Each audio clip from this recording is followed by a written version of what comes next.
해야 됩니까? 필요할 때마다 그것이 생각나는 겁니다. 또 성령님의 도우심을 구하시기 바랍니다. 인간의 지성, 인간의 이성으로는요, 하나님 말씀이 그때그때 툭툭 생각나지 않습니다. 그러나 내 안에 계신 성령님께서 나를 도와주실 때, 필요할 때 하나님 말씀이 생각나게 해주시고, 또 생각난 하나님의 말씀이 나의 의지와 이성과 모든 것들을 붙들어 주셔서 말씀 가운데 살아갈 수 있도록 도와주실 줄 확실히 믿습니다. 아멘. 자, 그러면 이번에는 하나님의 말씀을 먹을 때 우리가 눈여겨봐야 될 부분이 있습니다. 우리 3장 2절입니다. 내가 입을 벌리니 그가 두루마리를 내게 먹이시며. 자, 두 동작이 있습니다. 에스겔은 하나님의 말씀을 먹기 위해서 뭘 했습니까? 입을 벌렸습니다. 그 벌린 입에다가 하나님께서는 무엇을 해주셨습니까? 두루마리를 먹여주시는 겁니다. 그러니까 이 두 동작이 동시에 진행이 되어져야 되는 겁니다. 하나는 뭡니까? 조금 전에 제가 계속 설명드렸던 것처럼 우리가 하나님의 말씀을 적극적으로 또 사모함으로 갈망함으로 잘 씹어서 먹어야 되는 건데, 그 이전에 선행되어지는 은혜가 뭐라고요? 하나님께서 떠먹여 주시는 은혜가 있어야 되는 겁니다.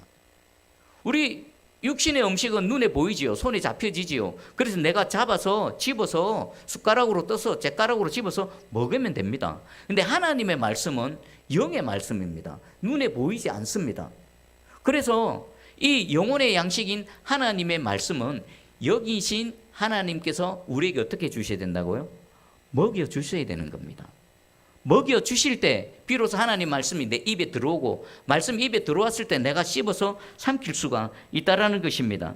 우리 누가복음 24장 45절입니다. 이에 그들의 마음을 열어 성경을 깨닫게 하시고, 부활하신 예수님께서 엠마오와 도상의 두 제자를 찾아가셨습니다. 그들은 부활하신 예수님을 알아보지 못했습니다. 그들은 예수님의 모든 것들을 생각합니다. 그분이 그리스도인 줄 알았는데 십자가에서 그렇게 허무하게 돌아가셨네. 이게 무슨 일인가? 하나님께서는 우리를 어떻게 하실 것인가? 그렇게 의문에 쌓여 있고 서로 그렇게 논의하고 있을 때 우리 주님께서 그들의 마음을 열어주셔서 성경을 깨닫게 하시고, 이게 뭡니까? 그들이 하나님의 말씀을 먹으려고 했을 때 우리 주님께서 그들에게 말씀을 먹여주신 겁니다. 마음을 열어주시고 깨닫게 해주시고 믿어지게 해주시고 또 말씀을 살아낼 수 있도록 은혜를 베풀어 주신 것입니다. 오늘 이 시간 우리의 넓게 열린 입 가운데 주의 성령께서 영의 말씀인 영혼의 양식인 하나님의 말씀을 우리 입에 가득가득 채워주시는 은혜가 있기를 축복합니다. 사도 바울도 똑같은 말씀을 했습니다. 에베소서 1장 17절 18절입니다. 우리 주 예수 그리스도의 하나님 영광의 아버지께서 지혜와 계시의 영을 너희에게 주사 하나님을 알게 하시고 너희 마음의 눈을 밝히사 그의 부르심의 소망이 무엇이며 성도 안에서 그 기업의 영광의 풍성함이 무엇이며 그의 힘의 위력으로 역사하심을 따라 믿는 우리에게 베푸신 능력의 지극히 크심이 어떠한 것을 너희로 알게 하시기를 구하노라. 아멘. 여기 보면요, 바울이 에베소 교회 성도들을 위해서 기도하는데 하나님께서 우리에게 주신 많은 은혜들이 있습니다. 근데 그 은혜들을 알기 위해서는 먼저 뭐가 필요합니까?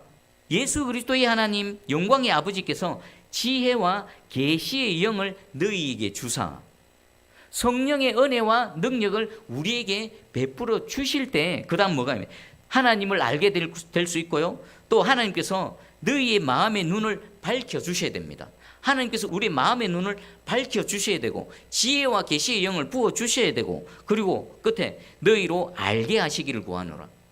우리가 알고자 한다고 알아지는 게 아닙니다. 하나님께서 알게 해 주실 때 우리는 비로소 알 수가 있는 겁니다. 그러니까 하나님으로부터 오는 모든 좋은 것들은요, 하나님께서 먼저 선행해 주셔야 됩니다.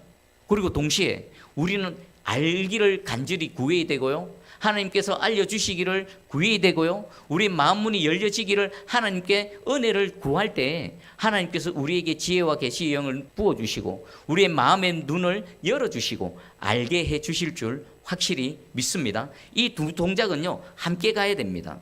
인간이 해야 될 일이 있습니다.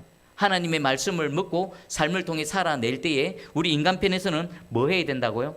사모하고 갈망하고 배가 고파서, 영적으로 배가 고파서 하나님을 향해, 마치 새끼 새들이 어미가 먹이를 주기 위해서 오면은 어떻게 합니까? 어미의 입을 향해서 입을 벌려서 막 짹짹거리죠. 하나님 앞에서 우리의 영혼의 상태가 그러해야 한다는 것입니다. 이게 기본입니다. 그런데 그렇게 한다고 해서 되는 게 아닙니다. 그렇게 사모하면서 입을 벌려서 짹짹거릴 때 우리의 입에 하나님께서 말씀을 떠먹여 주시는 은혜가 있어야 되는 겁니다. 그러니까 우리는 뭐 해야 됩니까? 기본적으로 내가 해야 될 것, 인간이 해야 될 것을 다 마음의 준비를 해놓은 상태에서 그 다음에 하나님께 내 입에 하나님의 말씀을 부어 주시옵소서. 우리의 생명의 떡 되시는 예수 그리스도의 말씀을 부어 주시옵소서. 영혼의 양식이 되시는 하나님의 말씀을 부어 주시옵소서. 그럴 때 우리 입 가운데 우리 이 갈급한 심령에 하나님의 말씀이 흡족히 부어지는 겁니다. 그럼 세 번째는 뭡니까? 그렇게 해서 하나님의 말씀을 먹었고 말씀의 그 능력이 우리의 밥심이 되어져서 한 주를 살아낼 때에 우리가 어떻게 해야 된다고요? 먹은 말씀대로 내 손과 발이 움직여져서 삶으로 살아내는 겁니다. 그래서 예수님이 이렇게 말씀하셨습니다.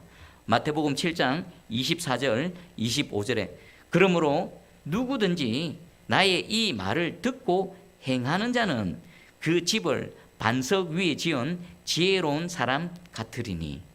어떤 사람요? 지혜로운 사람요. 하나님의 말씀을 먹었다고 해서 다 지혜로운 사람이 아니죠. 하나님의 말씀을 먹어서 배가 부르다라고 해서 다 지혜로운 사람이 아닙니다. 뭐 할 때 지혜로운 사람이 됩니까? 받아서 먹은 말씀을 삶으로 살아내는 사람, 그 사람이 하나님 앞에서 지혜로운 사람이 되고요. 그 지혜로운 사람의 삶을 통해 뭐가 일어납니까? 하나님의 뜻이 이루어지고 하나님의 영광이 나타나고 하나님의 나라가 확장되어질 줄 확실히 믿습니다. 오늘 이 말씀 가지고 함께 기도하기를 원합니다. 하나님, 날마다 하나님 앞에 섰을 때 내 영혼이 배고프게 해주시옵소서. 배가 고파서 하나님을 향해 입을 넓게 벌리고 짹짹거리게 해주시옵소서. 그리고 두 번째, 그 넓게 벌린 내 입 가운데 하나님께서 그 생명의 떡 되시는 예수 그리스도의 말씀을 떠먹여 주시옵소서. 잘 씹어서 잘 소화하게 해주시고, 세 번째, 또 그 말씀을 먹어서 삶을 통해 행함을 통해 우리가 하나님 앞에 지혜로운 자가 되게 해주시옵소서. 마지막 끝에는 뭐가 있습니까? 그럴 때 하나님의 뜻이 이루어지고 하나님 나라가 세워지고 영혼 구원의 역사가 일어나고 나의 작은 삶을 통해 하나님의 부흥이 일어나고 새순교회를 통해 하나님의 부흥이 새롭게 일어날 줄 믿습니다. 자, 이 말씀 붙들고 함께 하나님 앞에 기도하며 나아갑니다. 기도하겠습니다.